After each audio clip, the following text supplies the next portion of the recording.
नमस्कार, जय हिंद दोस्तों। मैं दीपक यादव स्वागत करता हूं आप सभी का आपके अपने YouTube channel Krishna Navodaya study में। आज हम क्लास 10th की जियोग्राफी का important chapter resources and development, संसाधन और विकास का शुभारंभ करने जा रहे हैं। तो चलिए बिना किसी देरी के स्टार्ट करते हैं। तो टॉपिक है रिसोर्सेस एंड डेवलपमेंट, यानी कि संसाधन और विकास। क्या है ये रिसोर्सेस और डेवलपमेंट, उनका कैसे हुआ है। सबसे पहले हम इस चीज़ पर फोकस करेंगे कि संसाधन होते क्या हैं, क्या रिसोर्सेस होते हैं। देखिए, हर वह चीज़ जो कि आप यूज कर रहे हैं, आपका पेन, आपकी बुक, आपकी शर्ट, आपके कपड़े, आपका मकान, हर एवरीथिंग आप जो कि आप यूज कर रहे हैं, और जिसको बनाने के लिए क्या होनी चाहिए, प्रौद्योगिकी हो, यानी कि टेक्नोलॉजिकली हो, उसके लिए टेक्नोलॉजी प्रेजेंट होनी चाहिए, और आर्थिक रूप से संभाव्य, सांस्कृतिक रूप से मान्य। ऐसा नहीं है कि जो आपके पास रिसोर्स है वो कल्चर से अपोजिट होना चाहिए, यानी कि सोसाइटी के काम में आना चाहिए, ऐसा उसको रिसोर्स कहते हैं। और आर्थिक रूप से संभाव्य होना चाहिए। तो रिसोर्स क्या है? Something which can be used to satisfy our needs, is technologically accessible, economically feasible and culturally acceptable, is known as resource। इसको रिसोर्स कहते हैं। यानी तीन कंडीशंस हैं, टेक्नोलॉजी होनी चाहिए, आर्थिक रूप से संभाव्य हो और सांस्कृतिक रूप से मान्य हो। तो अब चलिए आगे बढ़ते हैं। ये हमें एक ट्रेंगल सा दिया गया, इसके अंदर ह्यूमन बींग्स लिखा है, मानव, और ये फिजिकल एनवायरनमेंट, इंस्टीट्यूशंस और टेक्नोलॉजी। इसका मतलब क्या है? इसका मतलब ये है कि कोई भी रिसोर्स जब बनता है तो उसका सेंटर होता है, यानी कि उस रिसोर्स को बनाता है ह्यूमन बींग, मानव बनाता है उस चीज़ को। कैसे बनाता है? तो मानव बनाता है फिजिकल एनवायरनमेंट, यानी कि जो प्रकृति है, जो भौतिक पर्यावरण है, उसकी चीज़ों को उठाकर, उस रॉ मटेरियल को लेकर उसमें इंस्टीट्यूशंस बिल्डअप करता है, संस्थाएं, यानी कि फैक्ट्रीज में ले जाता है, उसके लिए इंस्टीट्यूशन बिल्डअप करता है, और उसमें टेक्नोलॉजी लगाकर क्या बना देता है, प्रौद्योगिकी लगाकर एक संसाधन बना देता है, रिसोर्स, संसाधन। तो फॉर एग्जाम्पल, अगर हम छोटा सा कोई एग्जाम्पल देख लें, जैसे कि शर्ट बनानी है, तो शर्ट बनाने के लिए क्या हमें ज़रूरत पड़ती है? कॉटन। अब कॉटन क्या है? फिजिकल एनवायरनमेंट, रुई है, भौतिक पर्यावरण से प्राप्त हुई है। अब उसको फैक्ट्री में लेकर गए हैं, उसको फैक्ट्री में ले जाकर धीरे धीरे उसमें मशीनें और उसमें सब कुछ लगाने के बाद वो प्रौद्योगिकी यानी टेक्नोलॉजी लगाने के बाद वो शर्ट बन गई।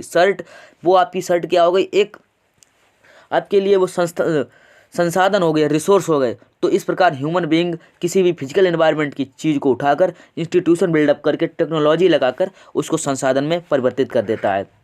चलिए आगे बढ़ते हैं। अब है क्लासिफिकेशन ऑफ रिसोर्सेस का क्लासिफिकेशन कैसे हुआ, किन किन पार्ट में रिसोर्सेस को डिवाइड किया गया है। अब देखिए, अब एक बात है कि अगर कोई भी रिसोर्स इस दुनिया में आया है, बना है, तो यानी कि उसका जन्म हुआ है। आप इस दुनिया में आए हैं, आप भी एक रिसोर्स हैं, तो आपका जन्म हुआ है। तो इस प्रकार हो सकता है। तो हमने दो पार्ट में डिवाइड किया according to origin, on the basis of origin, उत्पत्ति के आधार पर संसाधनों को दो पार्ट में बांटा गया। एक हो गया जैव, दूसरा अजैव, बायोटिक एंड अबायोटिक। इसका मतलब यह है कि जिसके अंदर जीव यानी कि जो जीवन उपलब्ध है वो हो गया जैव, और जिसके अंदर जीवन उपलब्ध नहीं है वो हो गया अजैव। अभी हम इसको आगे लॉन्ग में डिस्कस करेंगे, अभी हम ऊपर से देख रहे हैं। अब देखिए, अब कोई भी चीज़ जब उसका जन्म हुआ है तो वो समाप्त तो होगी, है ना। आपकी रियल लाइफ से जोड़ कर बता रहे हैं, अगर आपका किसी चीज़ का जन्म हुआ तो समाप्त होगी, यानी कि उसकी एग्जॉस्टिबिलिटी होगी। तो on the basis of exhaustibility हमने रिसोर्सेस को भी दो भागों में बांट दिया है। एक हो गया रिन्यूएबल, एक हो गया नॉन रिन्यूएबल। इसका मतलब क्या हुआ है? मतलब पुनः, और रिन्यूएबल यानी कि जो स्वयं से दोबारा रिसोर्सेज बन जाएं, उनको क्या कहते हैं? नवीकरणीय योग्य संशोधन। और जो स्वयं से दोबारा ना बन पाए वो हो गए अनवीकरणीय संसाधन। ठीक है दोस्तों, चलिए आगे बढ़ते हैं। अब आ गया है कि इच्छा, देखिए कि उस पर उस रिसोर्स पर किसी न किसी व्यक्ति का मालिकाना हक भी होगा, यानी कि उसका कोई ना कोई ऑनरशिप उसकी कर रहा होगा, कोई ना कोई ऑनरशिप। तो on the basis of ownership, विकास स्वामित्व के आधार पर हमने संसाधनों को इसमें भी चार प्रकार में बांट दिया है। एक आपका इंडिविजुअल रिसोर्स हो गया, यानी कि आपका व्यक्तिगत संसाधन, आप उसके स्वयं के मालिक हैं। एक कम्युनिटी, जो कि आपकी समाज मिलकर उसको यूज कर रहा है। और एक नेशनल और इंटरनेशनल। अभी हम इसको आगे बिल्डअप करेंगे। चलिए दोस्तों, अब हम पढ़ते हैं विकास के स्तर के आधार पर, विकास के स्तर के आधार पर, यानी कि on the basis of status of a development, कि जो वो रिसोर्स है उसका डेवलपमेंट कैसे हुआ है, डेवलपमेंट के क्या क्या प्रोसेसेस हैं, क्या क्या प्रॉब्लम्स आई हैं, इस पर हमने भी 4 पार्ट में रिसोर्सेज को बांट दिया है। पोटेंशियल रिसोर्सेज यानी कि संभावी संसाधन, कौन से संसाधन दोस्तों, संभावी संसाधन। और दूसरा हो गया डेवलप्ड, डेवलप्ड यानी कि वो संसाधन जो कि विकसित हो चुके हैं, डेवलप हो चुके हैं। तो दूसरा हो गया आपका विकसित संसाधन, कौन सा दोस्तों, विकसित संसाधन। इसका तीसरा है कि संसाधन हो सकता है कि विकसित भी हो, कुछ भी हो सकता है, लेकिन वो आपके पास एक तरीके से भंडार में पड़ा है, एक तरीके से स्टॉक में पड़ा है, तो वो स्टॉक यानी कि भंडारणीय संसाधन, उसको कहते हैं भंडार। और तीसरा हो गया कि भंडार में भी है रिजर्व्स, रिजर्व्स और भंडार में भी हम डिफरेंस जानेंगे। रिजर्व्स का मतलब हो गया है संचित कोष, क्या हो गया दोस्तों, संचित कोष, विकास के स्तर के आधार पर, on the basis of development. अब आ गया है, इनको हम डिस्क्रिप्शन में पढ़ेंगे, व्याख्या में पढ़ेंगे, बड़े रूप में पढ़ेंगे। क्या है कि फर्स्ट जो हमने डिवाइड किया था, वर्गीकरण किया था, वो था on the basis of origin, उत्पत्ति के आधार पर। उत्पत्ति के आधार पर संसाधनों को 2 भागों में बांटा गया है। एक हो गया आपका बायोटिक, एक अबायोटिक, यानी कि जैव संसाधन। कैसा संसाधन दोस्तों, जैव संसाधन। और दूसरा हो गया अजैव संसाधन। इसका मतलब ये है कि आपके पास जितने भी रिसोर्सेस हैं, एक स्वयं आप हो गए, आपके संबंधी जानवर, ह्यूमन बीइंग और ट्रीज, ये सब क्या है, ये सब लिविंग बीइंग है।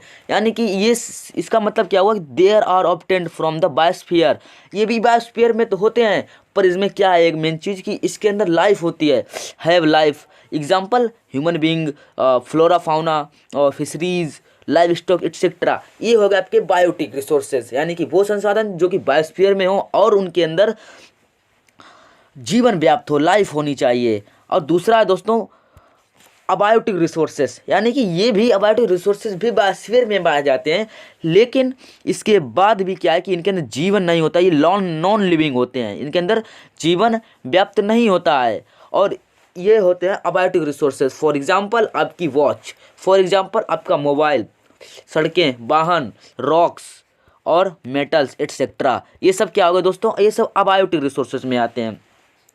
ये देखिए, इन संसाधनों की प्राप्ति जीव मंडल से होती है और इनमें जीवन व्याप्त है। एग्जाम्पल ये हो गए मनुष्य, वनस्पति जात, प्राणी जात, फ्लोरा फाउना।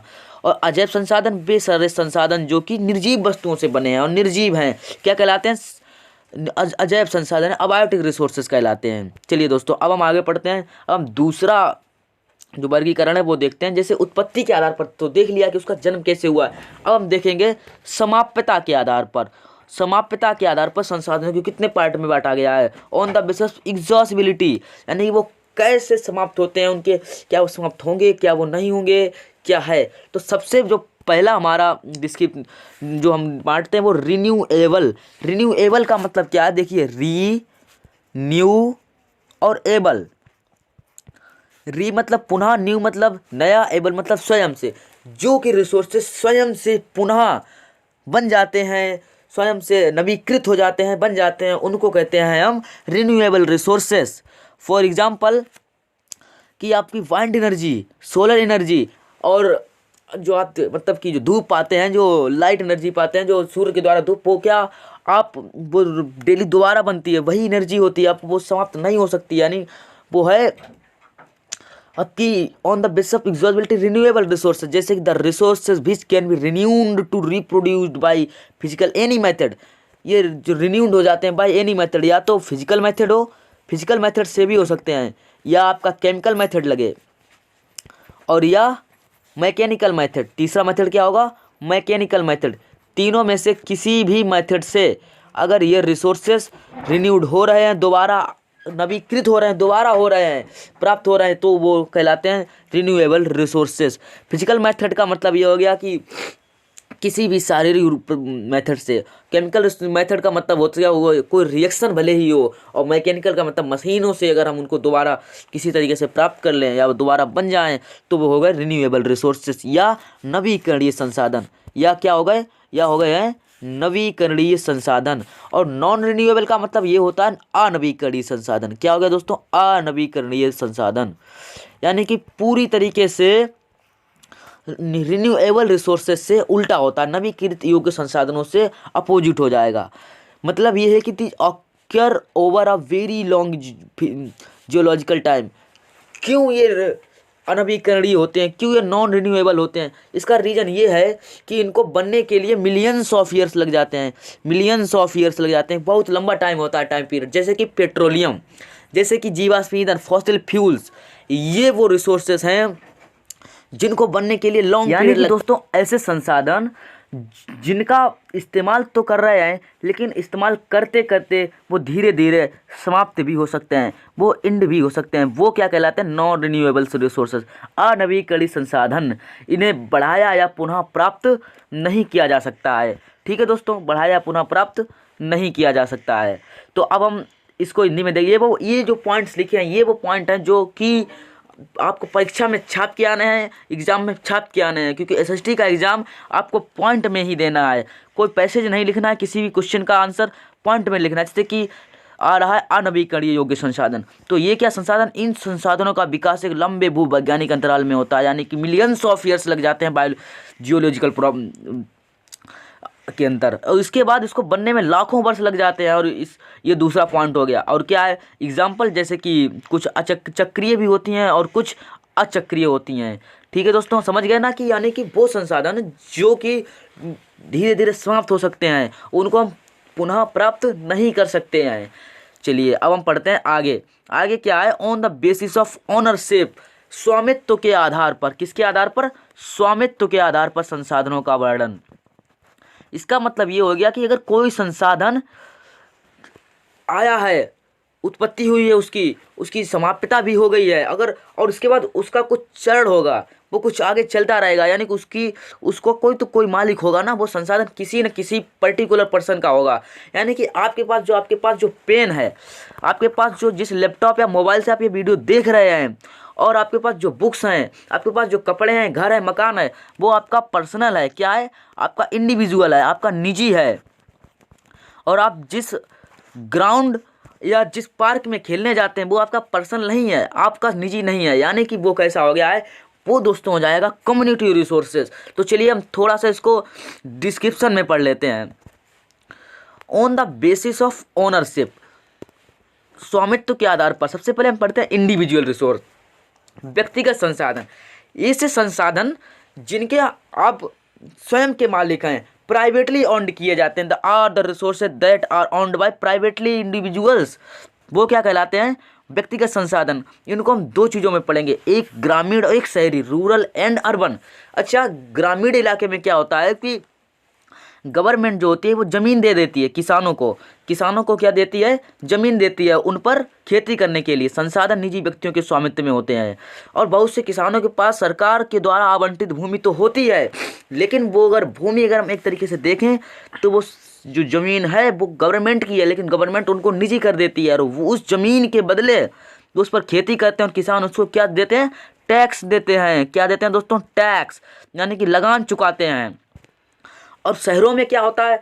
शहरों में बहुत से लोग किसी भूखंड, किसी बड़ी बिल्डिंग, किसी मॉल, इन सभी के पर्सनल मालिक होते हैं। कहते हैं ना कि वो रिलायंस की कंपनी है, वो जियो की सिम है, यानी कि वो उनकी पर्सनल कंपनी है, उनका पर्सनल रिसोर्स है, उनका पर्सनल मोबाइल है, वो भैया उनका मोबाइल है, वो भैया उनका बोर्ड है, उनकी बुक है, ये हमारा नहीं है। ये क्या होगा? ये निजी संसाधनों के अंतर्गत आते हैं, व्यक्तिगत संसाधनों के अंतर्गत, यानी कि इंडिविजुअल रिसोर्सेज के अंतर्गत आते हैं दोस्तों। किसके अंतर्गत आते हैं?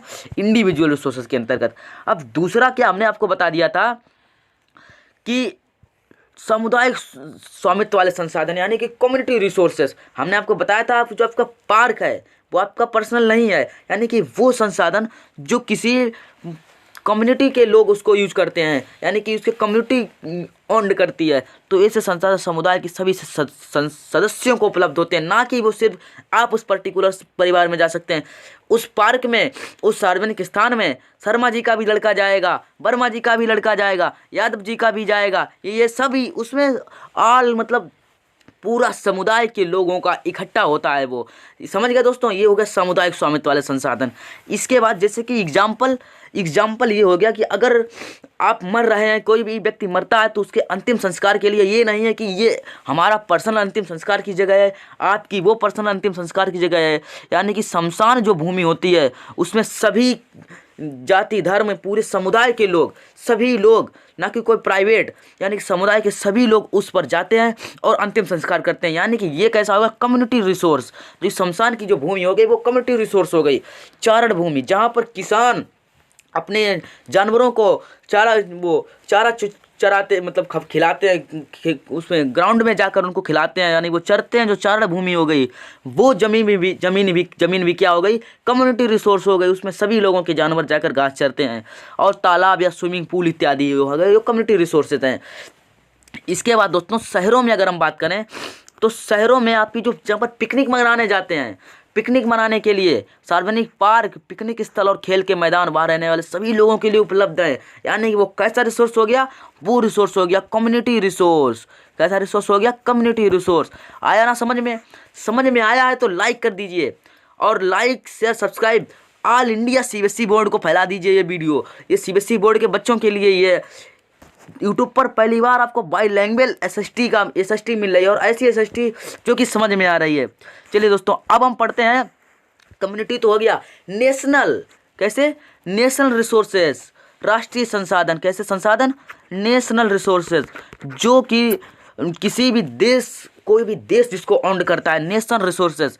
ऐसे संसाधन क्या है? वैसे तो अगर हम बात करें कि कोई भी देश हो गया, मान लीजिए ये एक देश है, ये एक देश है, और इस देश के अंदर पाए जाने वाली जितनी भी ज़मीन है, जितने भी रिसोर्सेस हैं, सभी के सभी रिसोर्सेस वो किसके होंगे, वो तकनीकी तौर पर, टेक्नोलॉजिकली, वो जो रिसोर्सेस होंगे वो टेक्निकली आपके होंगे उसी ही राष्ट्र के, यानी कि पूरे राष्ट्र के वो रिसोर्स में कहे जाएंगे। कहने का मतलब है टेक्निकली कि all the resources found in the country are the national. किसी भी कंट्री में पाए जाने वाले सारे के सारे रिसोर्सेज नेशनल होंगे। लेकिन इसके बावजूद भी क्या होता है कि गवर्नमेंट नेशनल रिसोर्सेज को छोटे छोटे लेवल्स, यानी कि कम्युनिटी एंड इंडिविजुअल्स, यानी कि व्यक्तिगत संसाधनों में डिवाइड कर देता है। अगर गवर्नमेंट चाहे, देश की सरकार को ये कानूनी अधिकार है, उस देश की सरकार चाहे तो वो क्या कर सकती है, वो लीगल उसके पास राइट है कि वो ये कर सकती है, किसी के भी पर्सनल जो रिसोर्स है उसके व्यक्तिगत संसाधन को आम जनता के अधिग्रहित कर सकती है, आम जनता को दे सकती है वो वहाँ के रिसोर्सेज। ये सरकार को कानूनी अधिकार प्राप्त होता है कि आपके, हमारे या किसी के भी जो व्यक्तिगत संसाधन है उनको सार्वजनिक बना सकती है, कम्युनिटी बना सकती है। ये सरकार के पास कानूनी अधिकार है। जैसे कि फॉर एग्जांपल अगर हम रिसोर्सेज को देखें कि कौन कौन से रिसोर्सेज गवर्नमेंट के होते हैं, तो एग्जांपल के तौर पर आपकी रोड लाइंस, आपकी कैनाल्स, नहरें और झरने, खनिज पदार्थ, जल संसाधन, वन्य जीवन, राजनीतिक सीमाओं के अंदर पाई जाने वाली सारी भूमि।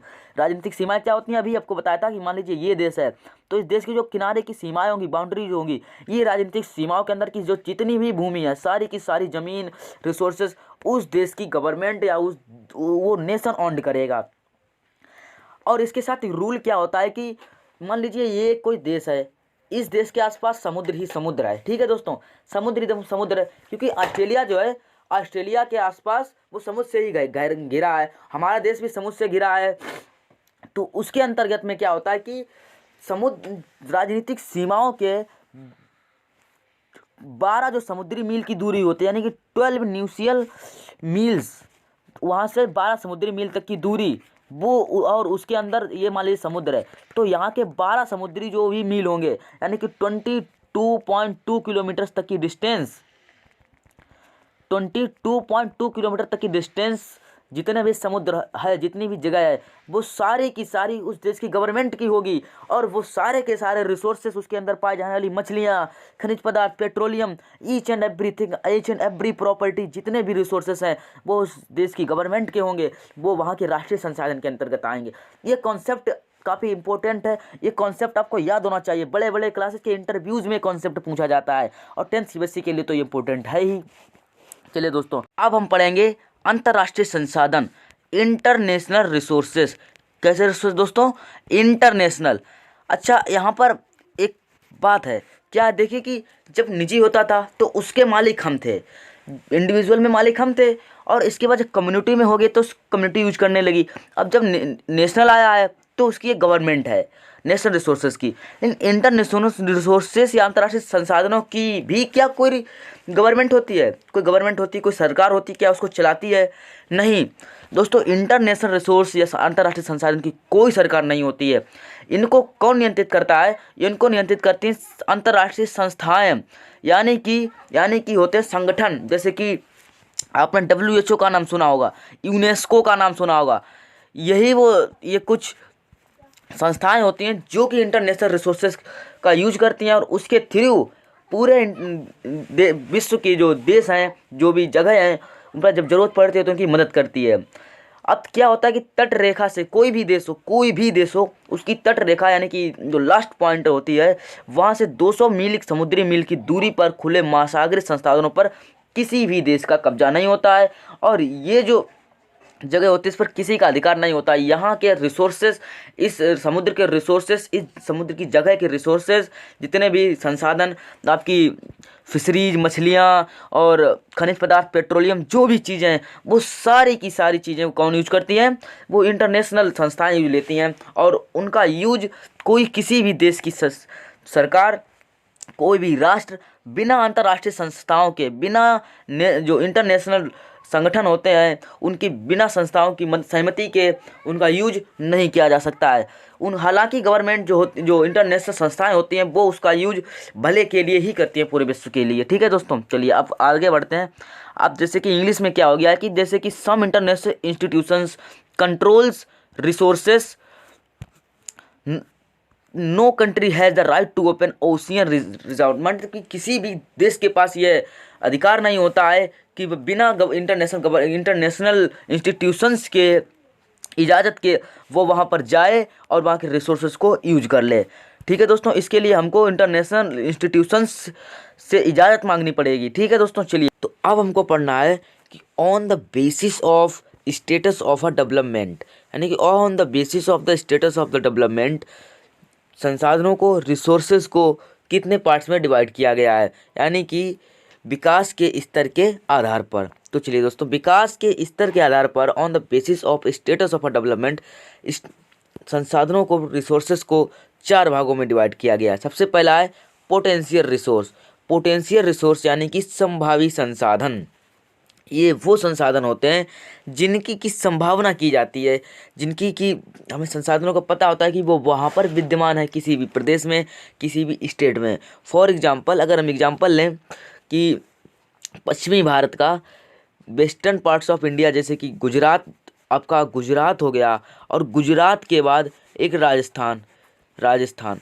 तो इन इलाकों में क्या है कि इन प्रदेशों में संभावना की जाती है कि वहाँ पर सौर ऊर्जा और पवन ऊर्जा, wind energy and solar energy के भरपूर भंडार हैं।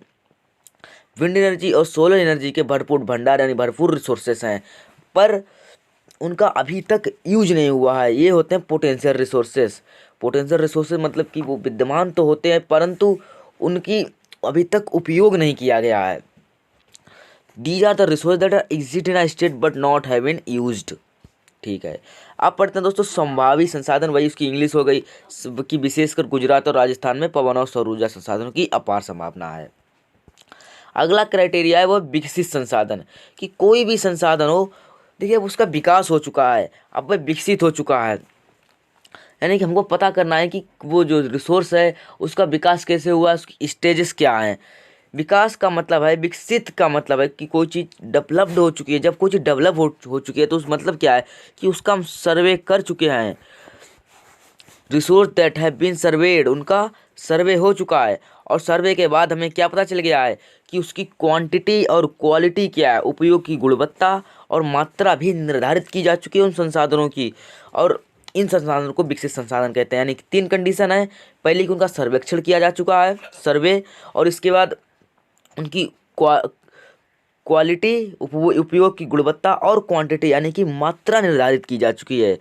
अच्छा, अगर हम कहें कि रिसोर्सेज को किसकी ज़रूरत पड़ती है, तो जो डेवलपमेंट ऑफ रिसोर्स किस पर डिपेंड करता है, ये एमसीक्यू में आ सकता है। Development of resource depends on किस पर, level of technology and their potential, मतलब कि किस लेवल की टेक्नोलॉजी है, विकास प्रौद्योगिकी के विकास के स्तर और संभाव्यता के स्तर कि जो कोई भी संसाधन उसका ज़्यादा अच्छा विकास तभी हो पाएगा जब ज़्यादा अच्छी टेक्नोलॉजी होगी, जब ज़्यादा अच्छा प्रौद्योगिकी होगी। अगर ज़्यादा अच्छी प्रौद्योगिकी और टेक्नोलॉजी होगी तो ज़्यादा अच्छा बनेगा, और संभाव्यता का स्तर ज़्यादा अच्छा होगा, यानी कि रॉ मटेरियल भौतिक जो पर्यावरण है वहाँ ज़्यादा अच्छा होगा। तो क्या होगा, पोटेंशियल ज़्यादा है, संभावना उसकी ज़्यादा है। तो हम इस प्रकार संसाधनों का विकास काफ़ी तेज़ी से कर सकते हैं। तो संसाधनों का विकास, डेवलपमेंट ऑफ रिसोर्स, विकास प्रौद्योगिकी और उसकी संभाव्यता के स्तर पर निर्भर करता है। बस इतनी सी बात है। चलिए अब हम आगे बढ़ते हैं। अब संसाधनों का नेक्स्ट जो है वो भंडार। क्या है, भंडार। भंडार यानी कि स्टोर्स। तो भंडार किस प्रकार संसाधनों का भंडार होता है, देखिए कि इसमें क्या है कि हमें मालूम है कि भंडार में उपलब्ध वे पदार्थ मानव की आवश्यकताओं को पूरा तो कर सकते हैं। कोई भी रिसोर्स हो सकता है कि वो रिसोर्स मानव की आवश्यकताओं तो पूरा कर सकते हैं, बट किसकी कमी से, due to the lack of technology. किसकी कमी से, लैक ऑफ टेक्नोलॉजी, प्रौद्योगिकी की कमी से। प्रौद्योगिकी की कमी के कारण, प्रौद्योगिकी के अभाव के कारण वो मानव की पहुंच से बाहर है, ह्यूमन बीइंग की पहुंच से बाहर है। ह्यूमन बीइंग उसको अपने यूज में नहीं ला पा रहे हैं। तो ये भंडार में होगा, यानी कि उसके पास रिसोर्स तो हैं लेकिन उस जो चीज़ को रिसोर्स में इसलिए तब्दील नहीं कर पा रहा है क्योंकि उसके पास टेक्नोलॉजी की कमी है।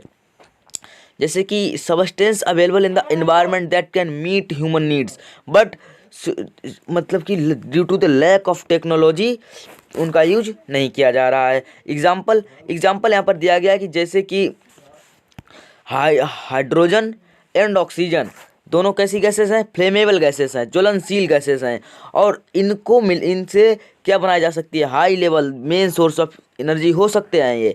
ये संभावना है कि ये जो हाइड्रोजन है ये मेन सोर्स ऑफ एनर्जी बन सकता है, बट क्योंकि हमारे पास अभी तक इसका ज्ञान नहीं है, इसकी टेक्नोलॉजी नहीं मालूम है हमें इसको कैसे करें, तो due to the lack of technology ये अभी सिर्फ स्टोर के फॉर्म में या भंडारण के फॉर्म में अभी स्थगित है, हमने इसका यूज नहीं कर पाया है। तो ये हो गया आपका भंडारण। अब हम पढ़ेंगे संचित कोष। संचित कोष का मतलब है रिजर्व्स। क्या है दोस्तों, रिजर्व्स, संचित कोष या रिजर्व्स।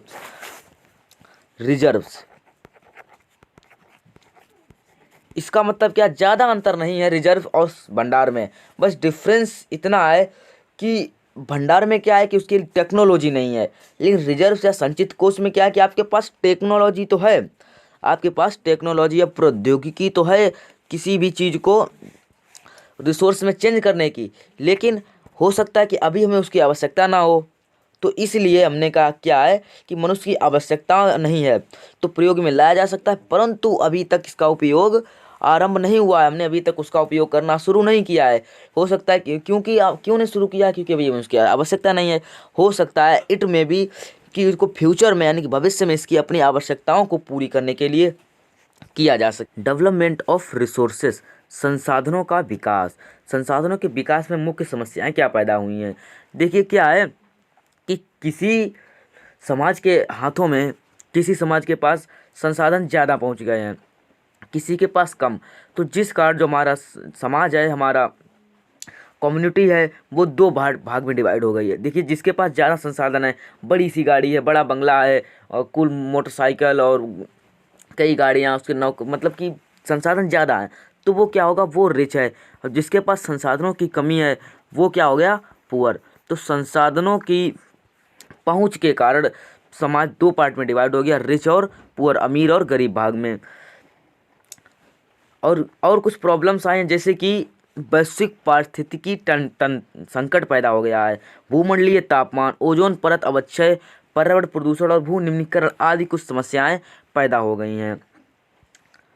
अब हमको पढ़ना है सतत पोषणीय विकास यानी कि सस्टेनेबल डेवलपमेंट। ये क्या है, ये इतना इम्पोर्टेंट क्यों है, ये हमेशा एसएसटी में 6 में भी हमने पढ़ा था, 7th में भी टर्म आया, 8th में भी आया, 9th और अभी 10th में भी ये टर्म आ गया है। ये इतना इम्पोर्टेंट टर्म क्यों है, देखिए इस टर्म का मतलब आप सब जानते हैं और ये 10th के लिए भी इम्पोर्टेंट है। ये जो टर्म है इसका मतलब ये है कि हम पर्यावरण को बिना नुकसान पहुंचाए, without damaging the environment, environment में कोई समस्या ना पैदा करें और संसाधनों को इस प्रकार यूज करें कि वो आने वाली जो भविष्य की पीढ़ी हैं, फ्यूचर जनरेशन्स हैं, उनको आसानी से प्राप्त हो सके, यानी कि संसाधन समाप्त ना हो। ये है सिर्फ सस्टेनेबल डेवलपमेंट का मतलब। चलिए दोस्तों अब चलते हैं आगे। अब क्या है, आपको पढ़ना है रियो डी जेनेरो सम्मेलन। ये रियो डी जेनेरो सम्मेलन क्या है, ये 1992 में 1992 में रियो डी जेनेरो नामक प्लेस में, जो कि कहाँ पर है, जो कि ब्राज़ील में है, वहाँ पर एक समिट हुई थी। इसको अर्थ मीट के नाम से जानते हैं, अर्थ समिट नाम से जानते हैं। इस समिट में क्या हुआ था कि जब सभी देशों की सरकारों ने, सभी जो संगठन थे उन सब ने देखा, उन्होंने ये कहा कि देखिए कितनी अंधाधुंधी से संसाधनों का दुरुपयोग, मिसयूज हो रहा है, संसाधन बर्बाद हो रहे हैं, ऐसे तो आगे के लिए हम बचा ही नहीं पाएंगे संसाधनों को। तो वहाँ पर क्या, वो 100 से ज़्यादा सरकारें थीं, यानी कि 172, ये बिल्कुल क्लियर डाटा है, 172 सरकारें थीं। एनसीईआरटी में आपको 100 से ज़्यादा गवर्नमेंट दी गई थी, 100 से ज़्यादा देशों की गवर्नमेंट वहाँ पर गई और बहुत से राष्ट्राध्यक्षों ने भाग लिया। और वहाँ पर क्या, उस प्रेस कॉन्फ्रेंस में बात हुई कि ये जो प्रॉब्लम्स हैं इनसे कैसे निपटा जाए। इसमें कहा गया कि हम और आप सभी मिलकर कुछ नियम बनाएंगे, उन नियमों का पालन करेंगे और वो नियम अर्थ के सपोर्ट में होंगे, प्रदूषण को ख़त्म करने के लिए होंगे, यानी जितनी भी अर्थ से जुड़ी समस्याएं थी उनको समाप्त करने के लिए हुए थे। हालांकि ये जो समिट के बाद जो निर्णय हुआ वो अभी तक भी सही से फॉलो नहीं किया जा रहा है। ये 3 जून से लेकर 14 जून तक, 3 जून से लेकर 14 जून 1992 तक रियो डी जेनेरो यानी ब्राज़ील में ही ये समिट, ये कॉन्फ्रेंस हुई थी। इसमें ग्लोबल के बारे में बात कही गई थी और काफ़ी अच्छी थी, लेकिन अभी तक ये बात नहीं मानी जा रही है। अब हमको पढ़ना है संसाधन नियोजन। नियोजन वर्ड का क्या मतलब है, नियोजन मतलब वर्ड का मतलब है प्लानिंग, रिसोर्स प्लानिंग। हम रिसोर्स की कैसे प्लानिंग कर सकें, कैसे रिसोर्स को प्रॉपर यूज में ला सकें। क्या है कि ना, हमारे इंडिया में या किसी भी देश में, खासकर हमारे देश में बहुत ही ज़्यादा विविधता है। देखिए, किसी प्रदेश में पानी ज़्यादा है तो किसी प्रदेश में पानी की कमी है, किसी प्रदेश में खनिज पदार्थ हैं तो किसी प्रदेश में जो वहाँ के प्राकृतिक वातावरण ज़्यादा अच्छा है। तो ये जो प्रॉब्लम्स आई हैं तो इनको किस तरीके से हम ठीक कर सकें, इन चीज़ों को हम ऐसे ठीक कर सकते हैं कि इनको सही, संसाधन नियोजन का ठीक मतलब ये है कि संसाधनों का सही ढंग से यूज ही संसाधन नियोजन होता है। और उस जगह की प्लेस, यानी कि उस जगह के जो संसाधन है, किसी दूसरी जगह के खनिज पदार्थ हैं, मान लीजिए झारखंड और मध्य प्रदेश, छत्तीसगढ़ आदि प्रांतों में क्या है, खनिज पदार्थ, कोयले के प्रचुर भंडार हैं, और यही जो है भंडारों को अगर दूसरी जगह जहाँ जहाँ आवश्यकता है वहाँ भेजा जाए, यानी कि इनका सही ढंग से जो रिसोर्स की प्लानिंग है उनको सही ढंग से यूज करना, जिस प्रकार हम टाइम टेबल अपना बनाते हैं, यानी कि एक सूची तैयार करना है और उसको यूज करके हम संसाधनों का बिल्कुल सही तरीके से प्लानिंग कर दें, सही तरीके से यूज करें, तो क्या होगा, यही कहलाता है संसाधन नियोजन या रिसोर्स प्लानिंग। अब जैसे कि राजस्थान और गुजरात में क्या है कि पवन और सौर ऊर्जा के संसाधनों की प्रचुर बहुतायत है, यानी कि बहुत तरीके से बहुत ज़्यादा पाए जाते हैं। हालांकि इनको अभी तक हमने यूज नहीं किया है, लेकिन जल संसाधन, अब वहाँ पर क्या है, वाटर रिसोर्स की कमी है ना, वाटर रिसोर्स की प्लानिंग इन इंडिया, भारत में किस प्रकार रिसोर्स की प्लानिंग की गई है, इसकी 3 स्टेप्स हैं। सबसे पहले क्या है कि जिस प्रकार हम अपना टाइम टेबल बनाते हैं, तो हम देखते हैं हमको कौन सा सब्जेक्ट, कौन सी बुक किस टाइम पढ़नी है, उसमें कितना सिलेबस है, कौन सा चैप्टर बड़ा है, कौन सा छोटा चैप्टर है। ठीक उसी प्रकार हमको रिसोर्सेज में देखना है कि कहाँ पर कितने रिसोर्सेज पाए जा रहे हैं। देश के एवरी स्टेट से, प्रत्येक प्रदेशों से हमें पता करना है कि वहाँ पर कौन सा रिसोर्स जिस ज़्यादा है, कौन सा रिसोर्स कम है। इसके बाद हमको क्या करना है, लिस्ट बना लेनी है और इस लिस्ट में उसकी पूरा सर्वे लिखना है, उसकी क्वांटिटी, क्वालिटी और मैप वर्क सब कुछ करना है। बना ली हमने लिस्ट। इसके बाद क्या करना है हमने, अब हमको जो रिसोर्स बनाना है उसके लिए टेक्नोलॉजी जो लगेगी उसकी हमने लिस्ट बनानी है कि उसको हमें टेक्नोलॉजी में कौन कौन सी स्किल्स डेवलप करनी पड़ेंगी, कौन कौन से इंस्टीट्यूशनल प्लानिंग करनी पड़ेगी। ये सब करने के बाद अब हमको जो हमने बना लिया, तीसरा काम करना है, दोनों को मिक्सअप कर देना है।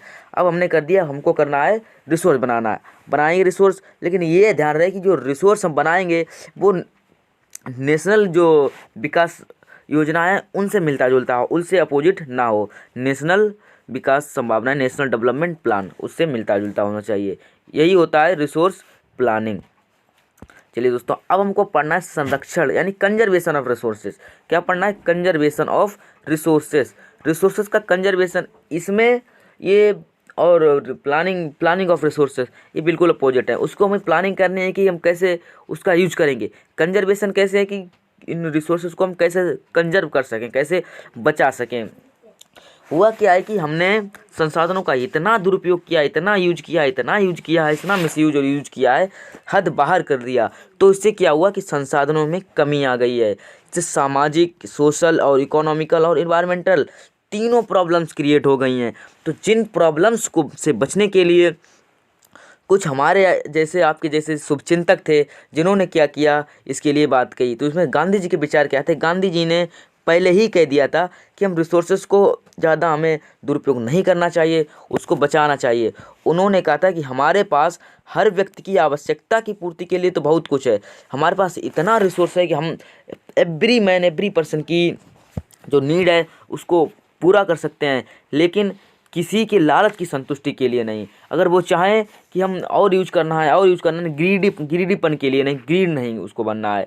तो उन्होंने कह दिया था हमारे लिए पेट भरने के लिए तो सबके पास है, लेकिन किसी की भी पेटी भरने के लिए नहीं। ये गांधी जी के विचार थे। वो पहले ही जानते थे कि संसाधनों में प्रॉब्लम्स आएगी आगे संसाधनों के संरक्षण में, इसीलिए वो पहले कह गए थे कि we have a law to fulfil the need of every person but not for the satisfaction of a one's greed. हमारे पास इतना तो है, सबको हम पेट भर सकते हैं, पर किसी एक के लालच को नहीं पूरा कर सकते हैं। तो दोस्तों, अगर आपको चैप्टर समझ में आया तो करिए लाइक। इंटरेस्टिंग लगी है SST अगर आपको इंटरेस्टिंग लगी है तो लाइक कर दीजिए। और हमारा अगला जो इसका लेक्चर है वो जल्दी ही आएगा। हमारे इस यूट्यूब चैनल को GK GS के लिए, कंपटीशंस के लिए सब्सक्राइब करें, शेयर करें। मिलते हैं अगले वीडियो में, तब तक के लिए जय।